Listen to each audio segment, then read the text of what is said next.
घटना चक्र आर्थिकी 2022-23 का अगला जो टॉपिक है वो है महत्वपूर्ण जो वैश्विक सूचकांक हैं।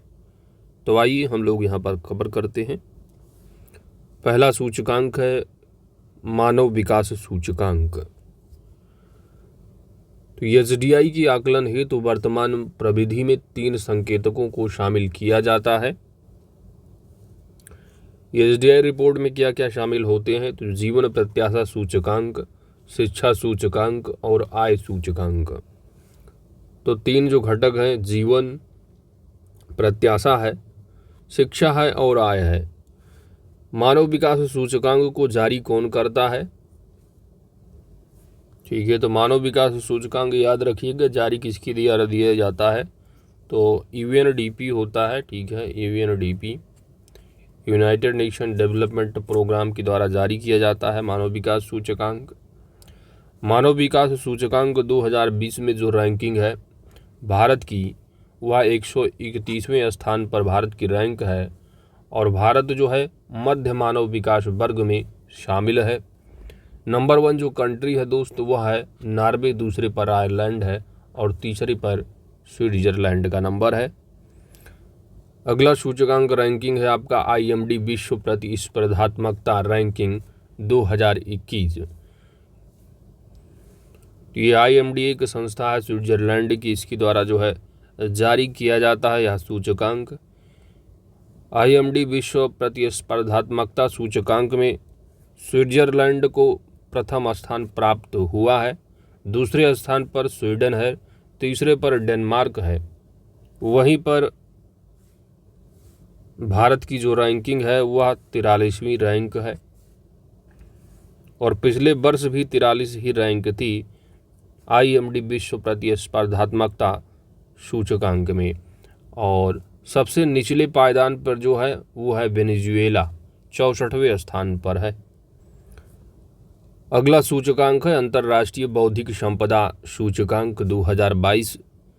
तो इस सूचकांक को US चैम्बर ऑफ कॉमर्स के वैश्विक नवाचार के नीति केंद्र के द्वारा अंतर्राष्ट्रीय बौद्धिक संपदा सूचकांक का 10वां संस्करण जारी किया गया है।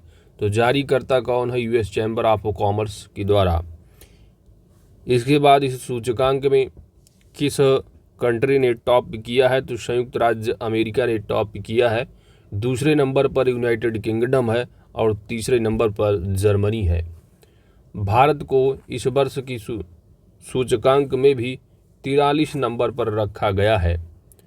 तो आपने देखा विश्व IMD जो विश्व प्रतिस्पर्धात्मकता सूचकांक रहा उसमें भी 43 नंबर है और अंतर्राष्ट्रीय बौद्धिक संपदा सूचकांक 2022 में भी भारत की रैंकिंग जो है 43 है, जबकि संयुक्त राज्य अमेरिका ने टॉप किया है।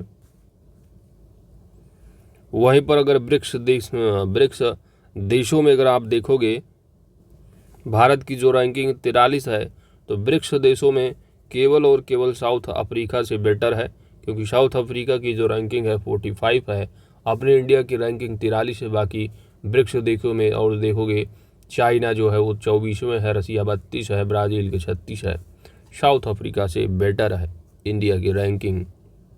वहीं पर पड़ोसी देशों में देखोगे एकमात्र दक्षिण एशियाई देश पाकिस्तान का जो स्थान है वह भारत की अतिरिक्त शामिल किया गया है और यह 53वें नंबर पर है पाकिस्तान की रैंकिंग।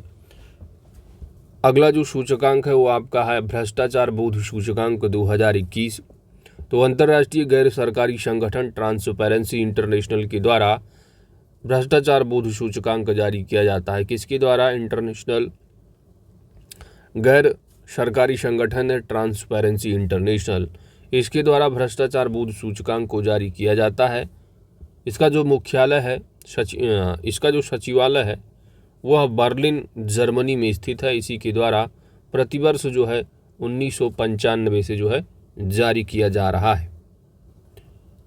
भ्रष्टाचार बोध सूचकांक में सबसे नंबर 1 यहाँ पर अगर 0 से लेकर 100 अंक तक विस्तारित किए जाते हैं तो 0 का अर्थ है सर्वाधिक भ्रष्ट।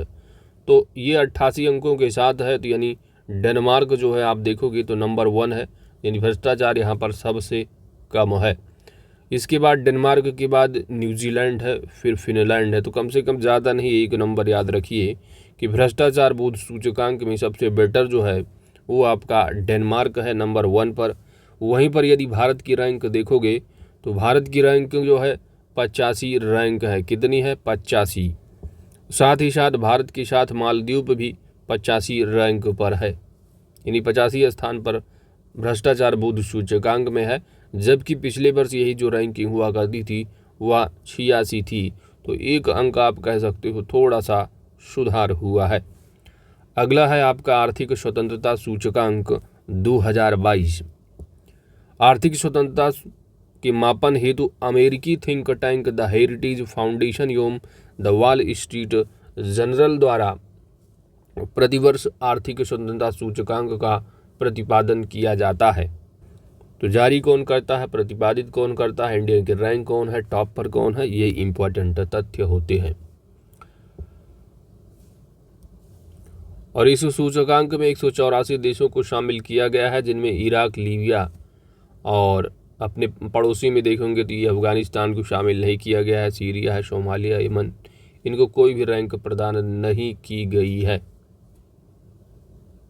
ठीक है, तो 184 देशों में शामिल तो किए गए हैं लेकिन इनको कोई भी रैंक प्रदान नहीं की गई है। इस सूचकांक में नंबर 1 पर कौन सी कंट्री है? तो सिंगापुर। तो आर्थिक स्वतंत्रता सूचकांक 2022 में सिंगापुर ने टॉप किया है, दूसरे पर स्विट्जरलैंड है और तीसरे पर आयरलैंड है। वहीं पर आर्थिक स्वतंत्रता सूचकांक में इंडिया की जो रैंक है वह 131वें नंबर पर है। 131वें नंबर और कौन था? जो ह्यूमन डेवलपमेंट इंडेक्स था, मानव विकास सूचकांक 2020, उसमें भी जो है नंबर 131 ही रहा। और स्वतंत्रता सूचकांक में भी, यानी आर्थिक जो स्वतंत्रता सूचकांक है इसमें भी जो है इंडिया का स्थान 131 ही है। वहीं पर अंतिम स्थान पर कौन सा देश है आर्थिक स्वतंत्रता सूचकांक में? वह उत्तर कोरिया है, सबसे निचले पायदान पर। जबकि सबसे टॉप पर कौन है? सिंगापुर है। नेक्स्ट है आपका वैश्विक आतंकवाद सूचकांक 2022। तो 1 मार्च 2022 को किसने जारी किया है? तो Institute for Economics and Peace. याद रखिएगा, वैश्विक आतंकवाद सूचकांक किसके द्वारा जारी किया जाता है? तो Institute for Economics and Peace के द्वारा जारी किया जाता है। वर्ष 2007 से जो है ये जारी किया जा रहा, और वर्ष 2007 में ये Institute for Economics and Peace की जो है वो स्थापना की गई है, जो कि एक वैश्विक थिंक टैंक है। और इसका जो मुख्यालय है Institute for Economics and Peace, इसका मुख्यालय जो है वो सिडनी ऑस्ट्रेलिया में स्थित है। वैश्विक आतंकवाद सूचकांक में यदि आप देखेंगे तो सबसे टॉप पर, यानी यहाँ पर 9.109 अंकों के साथ प्रथम स्थान पर बना हुआ है अफगानिस्तान। तो यदि आपसे पूछा जाता है आतंकवाद से सबसे ज़्यादा जो प्रभावित कंट्री है वो कौन सी है पूरे विश्व में, तो वो है अफगानिस्तान। ठीक है, तो अफगानिस्तान ने इसमें टॉप किया है वैश्विक आतंकवाद सूचकांक में। ठीक है, और इसके बाद इराक का नंबर है, फिर सोमालिया। ये सब जो है अति प्रभावित जो है ये आतंकवाद से कंट्री है। इस सूचकांक में इंडिया का जो स्थान है वैश्विक आतंकवाद सूचकांक में वह 12वां स्थान है। याद रखिएगा, कौन सा स्थान? 12वां। जबकि पड़ोसी देशों में बांग्लादेश 40वां है, 67वां चाइना का नंबर है, यूएसए का देखेंगे तो ये इनमें 28 है, नेपाल 34 है, 25वां श्रीलंका पर है। तो वैश्विक आतंकवाद सूचकांक याद रखो किसके द्वारा जारी किया जाता है? तो Institute for Economics and Peace. इसकी स्थापना वर्ष 2007 में की गई है इस इंस्टीट्यूट की, जो कि एक वैश्विक थिंक टैंक है और इसका जो मुख्यालय है वह सिडनी ऑस्ट्रेलिया में स्थित है। आतंकवाद से सबसे ज़्यादा जो प्रभावित होने वाला कंट्री है वो अफगानिस्तान है, जबकि जो इंडिया की रैंक है वह 12वीं रैंक है। ठीक है, तो याद रखिएगा पिछली रैंक यदि पूछी जाती, जैसे कि 2020 का देखोगे तो जो रैंक हुआ करती थी वो 8वीं रैंक थी 2020 में। 20 के बाद अगर 22 में देख रहे हो 2 साल बाद जो रैंक हो गई है वो 12वीं रैंक है। तो थोड़ा सा जो है वो सुधार है, आप कह सकते हो। ठीक है, बाकी पहली रिपोर्ट कब जारी की गई थी? तो पहली जो रिपोर्ट एक्चुअली 2012 में जारी की गई थी। चलिए आगे बढ़ते हैं। अगला जो आपका सूचकांक है वो है जलवायु परिवर्तन प्रदर्शन सूचकांक 2022। तो यह जलवायु परिवर्तन प्रदर्शन सूचकांक जो है किसके द्वारा जारी किया जाता है, यह तथ्य आपके लिए इम्पॉर्टेंट हो जाता है। तो आपको ऑप्शन में दिखेगा अक्सर जर्मन वाच। ठीक है, तो याद रखिएगा जलवायु परिवर्तन प्रदर्शन सूचकांक जर्मन वाच और क्लाइमेट एक्शन नेटवर्क तथा न्यू क्लाइमेट इंस्टीट्यूट द्वारा संयुक्त रूप से जारी किया गया है। जर्मन वाच ही आपको दिख जाएगा, बाकी आप देख सकते हो। इसके बाद यह 17वां संस्करण ही सूचकांक जो है पहली बार वर्ष 2005 में जारी किया गया था। जलवायु परिवर्तन प्रदर्शन सूचकांक में शीर्ष स्थान पर कौन सा कंट्री है? तो डेनमार्क जो है वो टॉप पर है। ठीक है, तो यहाँ पर जो है एक्चुअली जो पहली रैंक है, दूसरी रैंक है जो मानक है अंकों के साथ, तो पहली, दूसरी और तीसरी जो है बिल्कुल खाली रैंक है, वहाँ पर कोई नहीं है। तो वहाँ अगर देखोगे चौथे रैंक पर है डेनमार्क है, और वैसे अगर देखोगे समग्र में फर्स्ट पर तो डेनमार्क ही हो जाएगा। तो जिस तरह एग्ज़ाम में पूछा जाए तो यहाँ पर इसको चतुर्थ स्थान पर रखा गया है, वही बात यहाँ पर बताई गई है। तो डेनमार्क ने टॉप किया है, इतना याद रखो। और जलवायु प्रदर्शन सूचकांक जर्मन वाच के द्वारा जारी किया जाता है, पहली बार वर्ष 2005 में जारी किया गया था। इसमें दुनिया के 2 सबसे बड़े जो कार्बन उत्सर्जक देश हैं जैसे कि चाइना और संयुक्त राज्य अमेरिका। तो चाइना की रैंक जो है इसमें 38वें रैंक पर है, और जबकि यूएसए की जो रैंक है वो 55वें है। तो ये दुनिया के सबसे बड़े कार्बन उत्सर्जक देश हैं और उनकी रैंक यहाँ पर देख सकते हैं। तो डेनमार्क ने इसमें टॉप किया है, और सबसे निचले पायदान पर जो है वो कजाकिस्तान है जिसकी रैंक जो है वो 64वीं है। तो सबसे टॉप पर डेनमार्क, सबसे निचले पायदान पर जो है कजाकिस्तान है। और इसी के साथ जो अपना प्यारा भारत है, इसकी जो रैंक है जलवायु परिवर्तन प्रदर्शन सूचकांक में वह 10वीं रैंक है, जबकि विगत वर्ष में भी 10वीं ही रैंक रही है। अगला रैंक है आपका वैश्विक लैंगिक अंतराल सूचकांक 2021। तो वैश्विक लैंगिक अंतराल सूचकांक किसके द्वारा जारी किया जाता है? तो याद रखो विश्व आर्थिक मंच के द्वारा जारी किया जाता है, और प्रत्येक वर्ष 2006 से जारी किया जा रहा है। यह सूचकांक 4 क्षेत्रों में लैंगिक अंतराल परीक्षण के आधार पर जारी किया जाता है। ये 4 क्षेत्र हैं आर्थिक भागीदारी, शैक्षणिक उपलब्धियाँ, स्वास्थ्य एवं उत्तरजीविता तथा राजनीतिक सशक्तिकरण। तो पीसीएस के लिए यह इम्पॉर्टेंट फैक्ट हो सकता है, लेकिन वनडे एग्जाम के लिए, लेखपाल वगैरह के लिए बस कौन जारी करता है, इंडिया के रैंक क्या है, इतना याद रखो, टॉप पर कौन है। तो वैश्विक लैंगिक अंतराल सूचकांक यदि आप देखेंगे तो ग्लोबल जेंडर गैप इंडेक्स में आप देखेंगे आइसलैंड ने जो है वो टॉप किया है, जबकि जो भारत की रैंक है वह 140 नंबर पर है। ग्लोबल जेंडर गैप इंडेक्स कितनी है रैंक? 140 रैंक है। ब्रिक्स देशों में देखेंगे तो सबसे खराब स्थान पर है इंडिया की रैंक, बाकी 140 से सब ऊपर ही है ब्रिक्स कंट्री। ठीक है, तो नंबर नहीं, कम से कम अच्छा है खराब है उनमें देख सकते हो, बाकी इतनी रैंक याद करना थोड़ा कठिन हो जाएगा। तो भारत की रैंक क्या है? 140 है। ब्रिक्स में सबसे खराब पोजीशन है भारत की। इसके बाद आइसलैंड ने इस वैश्विक लैंगिक अंतराल सूचकांक में टॉप किया है।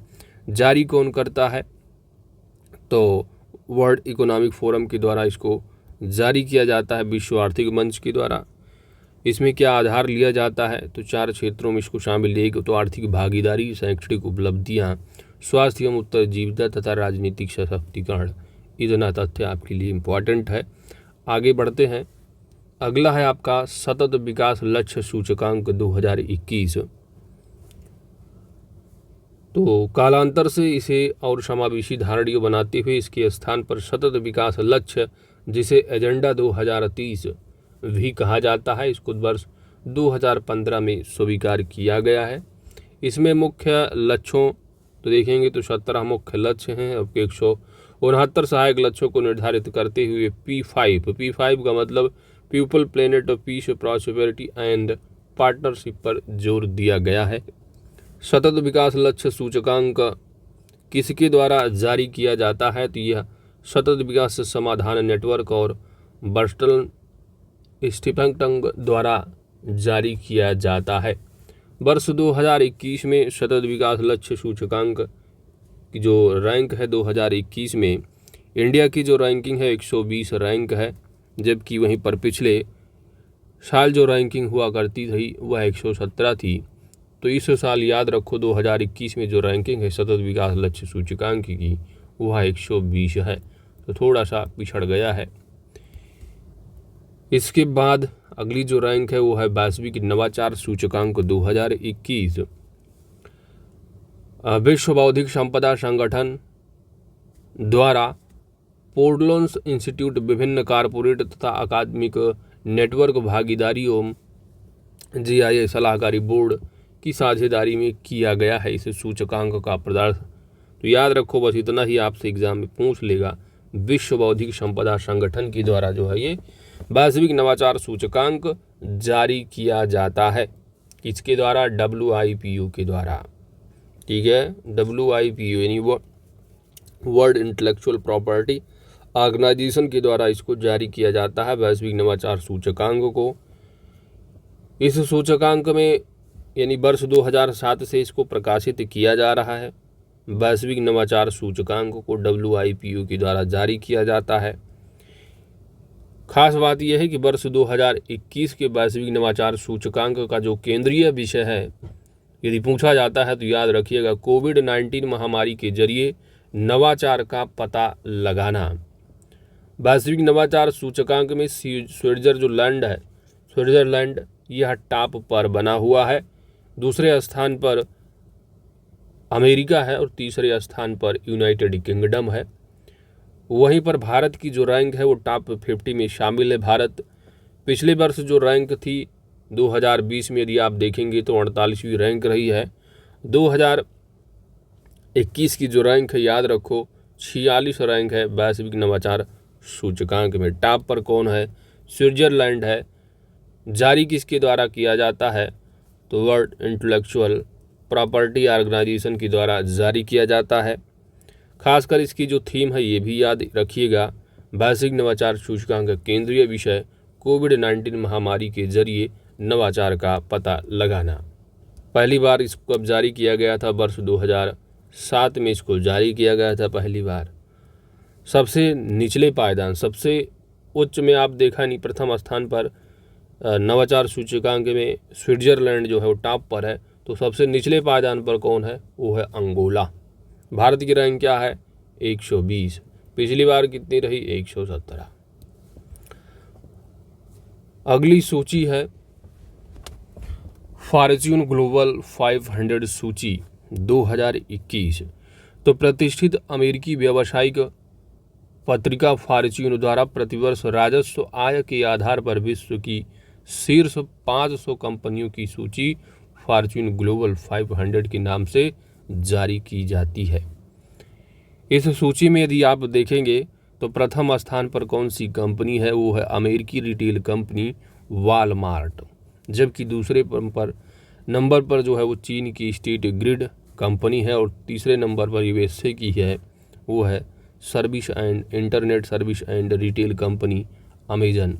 तो अमेजन जो है ये तीसरे नंबर पर है। पहले नंबर पर वॉलमार्ट है, दूसरे पर जो है चाइनीज कंपनी है स्टेट ग्रिड। जबकि वहीं पर इंडिया की जो है वो 7 कंपनियों को इसमें शामिल किया गया है। तो इन 7 कंपनियों में सबसे टॉप पर जो इंडियन कंपनी है वो है रिलायंस इंडस्ट्रीज लिमिटेड, जिनमें की ओवरऑल रैंकिंग 155वें स्थान पर है। दूसरे पर SBI है और तीसरे पर इंडियन ऑयल है इंडिया की। तो 7 कंपनियां इंडिया की शामिल है, जिसमें कि 4 सार्वजनिक क्षेत्र के उपक्रम भी शामिल हैं। पहले स्थान पर है RIL रिलायंस इंडस्ट्रीज लिमिटेड है। बस इतना ही याद रखो, काफ़ी है। आगे बढ़ते हैं। अगला है आपका पर्यावरण प्रदर्शन सूचकांक 2021 नहीं 2020, क्योंकि 2021 जारी नहीं। अब देखो यहाँ पर पर्यावरण प्रदर्शन सूचकांक है। अभी आपने देखा एक सतत विकास लक्ष्य सूचकांक रहा है, और इसके बाद पर्यावरण हो गया आपका। इसके बाद एक और रहा आपका परिवर्तन से संबंध, जिसको आप कह सकते हो जलवायु परिवर्तन प्रदर्शन सूचकांक। इसमें इंडिया की जो रैंक रही है वह 10वीं रैंक रही है, पिछली बार भी 10वीं बनी रही। उसी तरह यहाँ पर है आपका पर्यावरण प्रदर्शन सूचकांक। तो पर्यावरण प्रदर्शन सूचकांक स्विट्जरलैंड में आयोजित विश्व आर्थिक मंच की वार्षिक बैठक में जो है ये जारी किया गया है पर्यावरण प्रदर्शन सूचकांक को, दावोस स्विट्जरलैंड में। यह एक द्विवार्षिक रिपोर्ट होती है, द्विवार्षिक रिपोर्ट है जिसे येल विश्वविद्यालय एवं कोलंबिया विश्वविद्यालय द्वारा आर्थिक मंच के सहयोग से निर्मित किया जाता है। इस सूचकांक में डेनमार्क जो है नंबर 1 कंट्री है। तो पर्यावरण प्रदर्शन सूचकांक में डेनमार्क ने टॉप किया है। वहीं पर भारत का जो स्थान है पर्यावरण प्रदर्शन सूचकांक 2020 में, भारत को अंतिम 15 देशों में स्थान प्राप्त हुआ है। और भारत की जो रैंकिंग 180 देशों में, वह 168 स्थान पर है। टॉप पर कौन है? डेनमार्क है। इंडिया की रैंक क्या है? 168 है। जबकि द्विवार्षिक रिपोर्ट है 2020 में जारी की गई, तो 2018 में उसके पहले जारी की गई होगी, उस समय उसकी रैंक 177वें स्थान पर थी। तो आप देख सकते हैं 11 अंक जो है फिसल गया है, 168वें स्थान पर है। किसमें? पर्यावरण प्रदर्शन सूचकांक में। अगला सूचकांक है दोस्तों आपका, वो है मानव स्वतंत्रता सूचकांक 2021। वाशिंगटन DC संयुक्त राज्य अमेरिका स्थित कैटो इंस्टीट्यूट और कनाडा के फ्रेजर इंस्टीट्यूट द्वारा संयुक्त रूप से मानव स्वतंत्रता सूचकांक का जो है 7वां वार्षिक संस्करण जारी किया गया है। इस सूचकांक में जो नंबर 1 कंट्री है वह स्विट्जरलैंड है, दूसरे स्थान पर न्यूजीलैंड है और तीसरे पर डेनमार्क है। जबकि पहले स्थान पर स्विट्जरलैंड और अंतिम स्थान पर सीरिया है। किसमें? मानव स्वतंत्रता, ह्यूमन फ्रीडम इंडेक्स। तो ह्यूमन फ्री सबसे ज़्यादा फ्रीडम कहाँ? स्वतंत्रता स्विट्जरलैंड। सबसे कम किसमें है? सीरिया में। भारत की जो रैंकिंग है वह 119वीं रैंक है। किसमें? मानव स्वतंत्रता सूचकांक में। अगला है आपका वर्ल्ड टैलेंट रैंकिंग 2021। तो IMD that is international institute for management development competitiveness centre द्वारा वर्ल्ड टैलेंट रैंकिंग को जारी किया गया है। ये 8वां संस्करण है। IMD ने वर्ल्ड टैलेंट रैंकिंग को 3 कारकों के आधार पर तैयार किया है। एक तो निवेश है, दूसरा है विकास। पहला आपका निवेश और विकास है, दूसरा तत्परता है और तीसरा जो है वो अपील है। वर्ल्ड टैलेंट रैंकिंग में प्रति व्यक्ति मध्यम एवं उच्च आय वाली 64 अर्थव्यवस्थाओं को शामिल किया गया है। वर्ल्ड टैलेंट रैंकिंग में जो प्रथम स्थान पर कंट्री है वो कंट्री है स्विट्जरलैंड ने टॉप किया है। और शीर्ष 10 स्थानों में अगर आप देखेंगे तो यूरोपीय अर्थव्यवस्थाएं ही शामिल हैं आर्थिक स्वतंत्रता सूचकांक में। भारत की जो रैंकिंग है आर्थिक स्वतंत्रता सूचकांक, माफ कीजिएगा, मानव स्वतंत्रता सूचकांक में यदि आप देखेंगे इंडिया की जो रैंकिंग है वो 56वीं रैंक है। याद रखो 56वीं रैंक है, जबकि पिछले वर्ष देखा आपने 62वें स्थान पर रहा है। तो शीर्ष 10 में टॉप जो कंट्री हैं वो यूरोपियन अर्थव्यवस्थाएं हैं। ठीक है, तो याद रखना भाई कि जो वर्ल्ड टैलेंट रैंकिंग है जारी कौन करता है? तो IMD के द्वारा जारी किया गया है। सबसे टॉप पर स्विट्जरलैंड है और भारत की जो रैंक है वो 56वीं रैंक है वर्ल्ड टैलेंट रैंकिंग में। पिछला यह 62 रहा है, तो थोड़ा टैलेंट हो गए हैं हम लोग और 56वीं रैंक हो गई है। टॉप पर जो है स्विट्जरलैंड है और टॉप 10 में देखेंगे यूरोपीय कंट्री ही शामिल हैं। इसके बाद खास और कुछ याद करने लायक नहीं, आगे बढ़ते हैं। अगला है आपका लेगाटम समृद्धि सूचकांक 2021। तो लेगाटम इंस्टीट्यूट द्वारा लेगाटम समृद्धि सूचकांक जारी किया जाता है। तो याद रखो कि इसके द्वारा, तो नाम में ही ये छुपा हुआ है, लेगाटम इंस्टीट्यूट के द्वारा जारी किया जाता है, 15वां संस्करण है। और इस सूचकांक में जो याद करने वाला तथ्य है आपको कि टॉप कौन किया है, तो लेटागम में डेनमार्क ने टॉप किया है। ठीक है, इसके बाद लेगाटम हो गया, डेनमार्क टॉप किया है। भारत की जो रैंकिंग है लेगाटम में वो है 101 रैंक है, जबकि पिछले वर्ष जो है 103वें स्थान पर रहा है। तो थोड़ा सुधार दो अंकों का। सूचकांक के अनुसार लेगाटम वर्ष 2021 में उत्तरी अमेरिका जो है विश्व का सर्वाधिक समृद्ध देश है। तो दोस्तों बस जो इम्पोर्टेंट फैक्टर है उन्हीं को इसमें आपने देखा। इसी के साथ जो वैश्विक महत्वपूर्ण सूचकांक रहे आपकी कवर हो जाते हैं। पीडीएफ के लिए आप टेलीग्राम ज्वाइन कर लीजिए, वहाँ पर पीडीएफ मिल जाएगा। वीडियो देख लेना, जो इम्पोर्टेंट उसको कवर कर लेना।